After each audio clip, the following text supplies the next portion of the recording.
Hello YouTube land, it's MK Silver Sax here with some Planet Coaster. And I'm just going to dive right into it.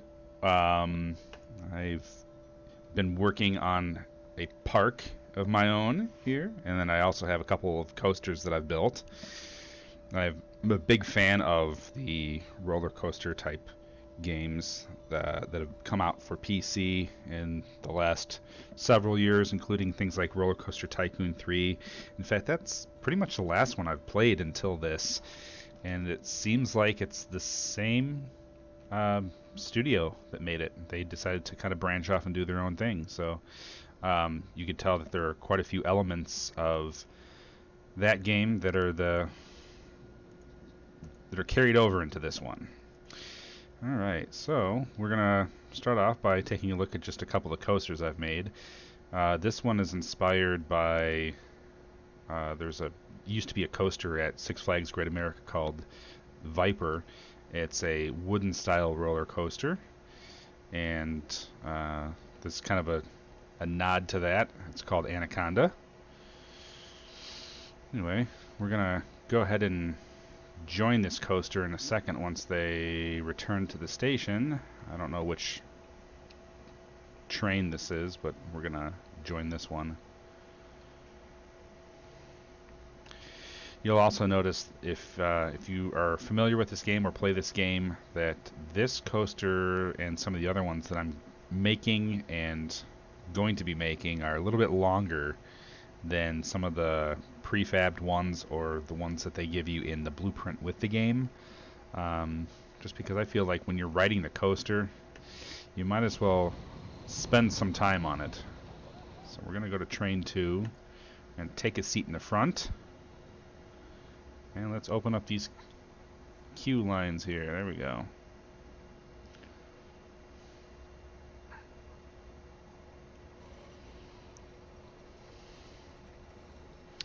Apparently this is also the same company or studio that makes Elite Dangerous, and man, would it be awesome if they implemented VR into this game. Just imagine if you were able to make your own coaster and then ride that coaster in virtual reality.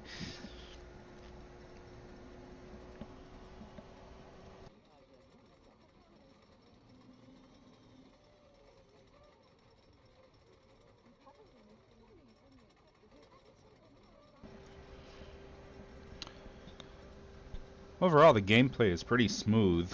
I don't know if it's optimized yet for SLI or Crossfire, but it would be nice to see if this game would utilize two cards. I'm currently running a Crossfire setup with two Radeon R9 290s, and I think only one card is really being utilized, so I'd like to see that second card being used in here somewhere.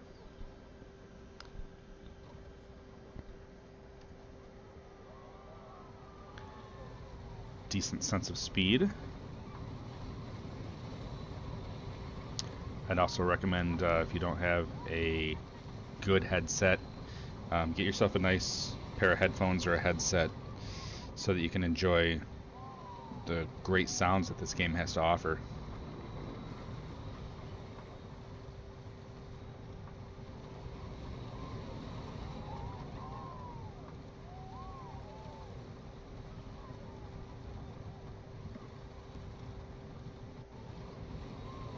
One of the things I noticed as far as building the coasters go,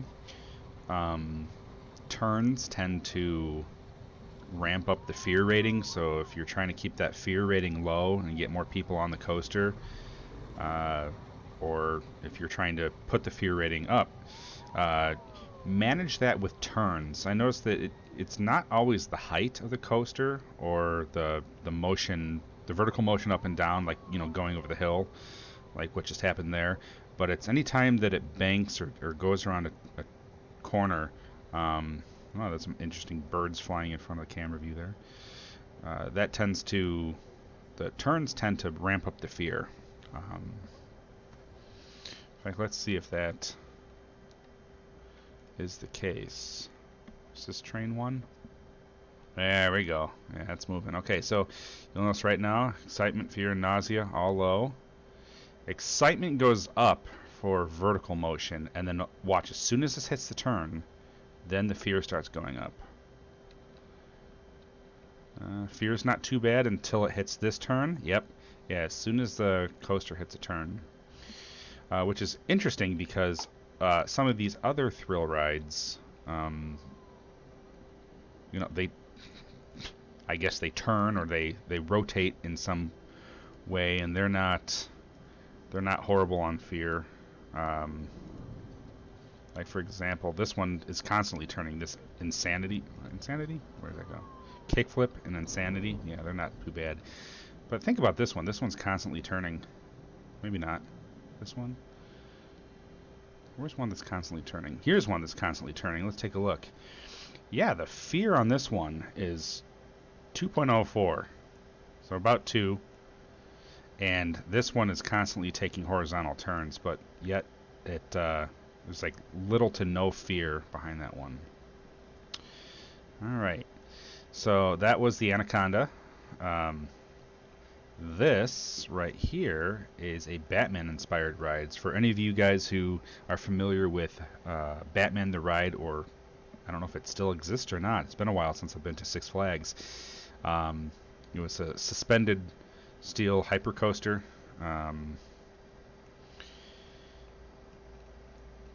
That one, yeah, I don't think it exists anymore. This is kind of inspired by that one. So, and I call this one the hero this city deserves. We take a look on the inside. Let me click out of here for a second.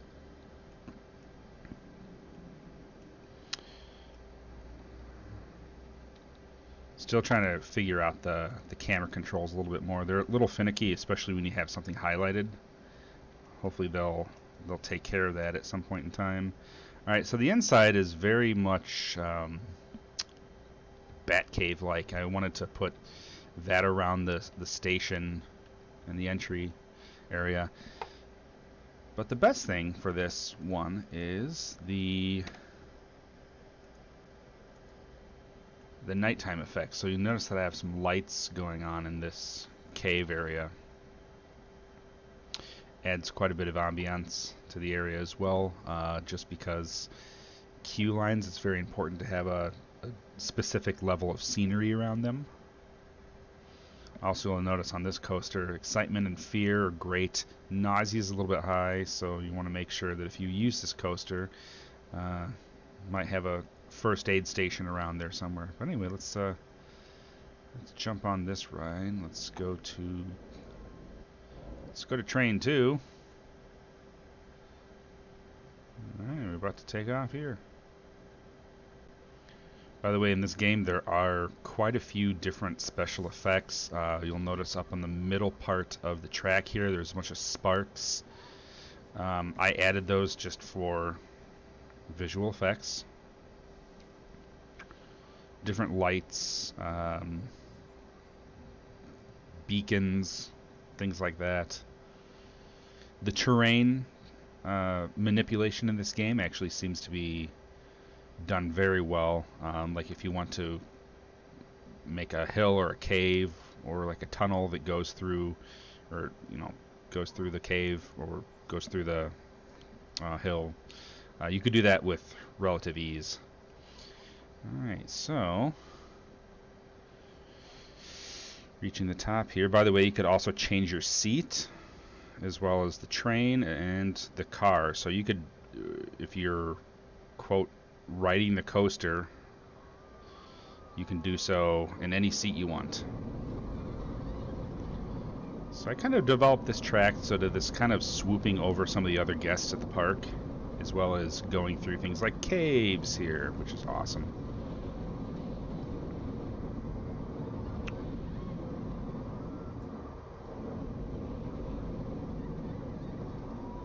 Vertical loop, swooping over the path of guests, and a helix through the cave. And I also put some lights in there.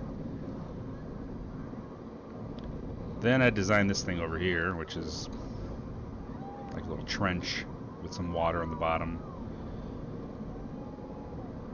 We return back to the Batcave. I have some lights shining on the entrance. Alright, so that is named The Hero the City Deserves. Both of these tracks I have already gone ahead and put on the Steam Workshop, so if you guys want to use them and adjust them to your own needs and your parks, feel free to do so. I encourage it. Alright, so since we're kind of in the game here, we're going to go ahead and just kind of take a look at some of the different elements that you can control. First off, park management. Under there, you'll have an overview of top guest thoughts, finance summary, and marketing and research summary, as well as those of you who, when you play video games, you love to see graphs. Well, there you go. You can have fun with that. Under the ticket prices column, or the tab on the left, you could adjust the opening and closing times for the park, as well as the ticket prices for the front entrance. I've kept the ticket prices free, and I've just basically had the guests pay for whatever they want to do. Under finances, you'll see your cash flow, construction costs, all the other things, so you see your balances. Research and marketing, or research, this is where you will dump money into coming up with new types of rides, and attractions, stalls, vendors, all that stuff. Marketing, basically advertisement for the park. I haven't used that all that much. My thought is if you have good stuff in your park, the people will be there. Staff, super important. Maybe not so much the entertainers, that is just kind of cool, but janitors for cleaning the trash bins, wiping up any vomit or litter on the ground. You get your vendors. You definitely want to make sure that these guys are at the janitors, the vendors, and the mechanics are at maxed out level when you can get them, just because the proficiency and the overall efficiency of the workers skyrocket when you get them up there, especially these vendors. Like, for example, if you didn't have a vendor doing as great of a job, lines are going to be pretty long in front of the vendors. I mean, even this one is pretty long, considering that this vendor is level 5, but you want to be able to kind of clip through that line as quickly as possible, because part of your sales portion is your missed sales of the month, and that usually comes from your guest thoughts. So, for example, 4% of the guests have felt that the line was long enough that they decided not to stay and went somewhere else. Back to park management here. Guests gives you an overview of their needs. So apparently they're happy, might need some more food stalls. I guess they're pooping okay. Their energy level is okay. Maybe I could put a coffee stall in, but one time I put one in and people went there initially, but not so much afterwards. And I guess I need to put in some more drink stalls, but as far as nausea, it looks like we're good.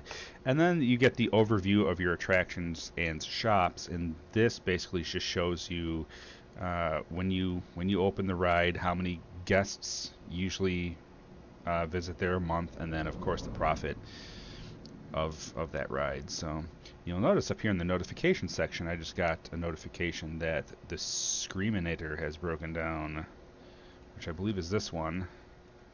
There we go, Screaminator, which is essentially like Giant Drop.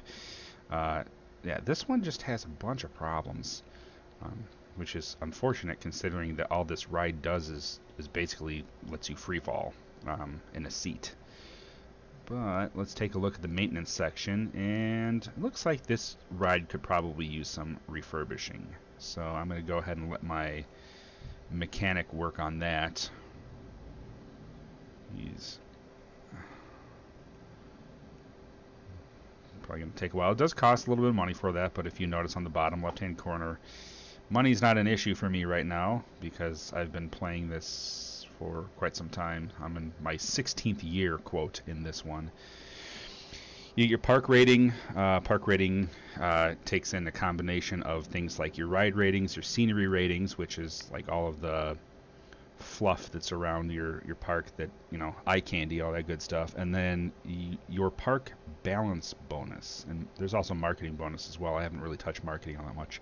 The park balance bonus, I'm gonna have to look into what that does a little bit more. I'm assuming that is the balance and of the different rides you have, but like for example, if you have a couple pretty intense coasters, but you also want to make sure that you have something like a family ride, like, you know, the carousels, or like the Rocktopus, which is like the spinners. You also get like the tilt-a-whirl type things as well. So I'm gonna have to go through and kind of take a look at what really affects that the biggest. So anyway, let's take a look at some other things. On the bottom middle section, you have all your blueprints, your coasters. All the selections are down there. Scenery, so if you want to put in you know, plants or props or anything.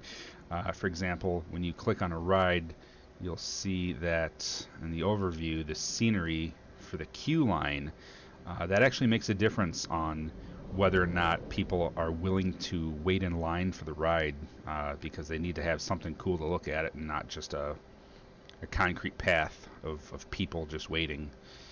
But another thing that you have to manage as well is the traffic flow.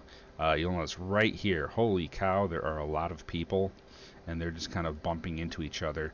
In fact, all the way down this path, you'll notice that quite a few of the guests are having to walk off to the side, whereas over here, when the path is large, and this is kind of would normally have been a congested area, there's quite a bit of room. So just kind of managing the traffic flow and everything else. So this game has just kind of a heavy reliability on whether or not you have a balanced park and basically have things for everybody to do.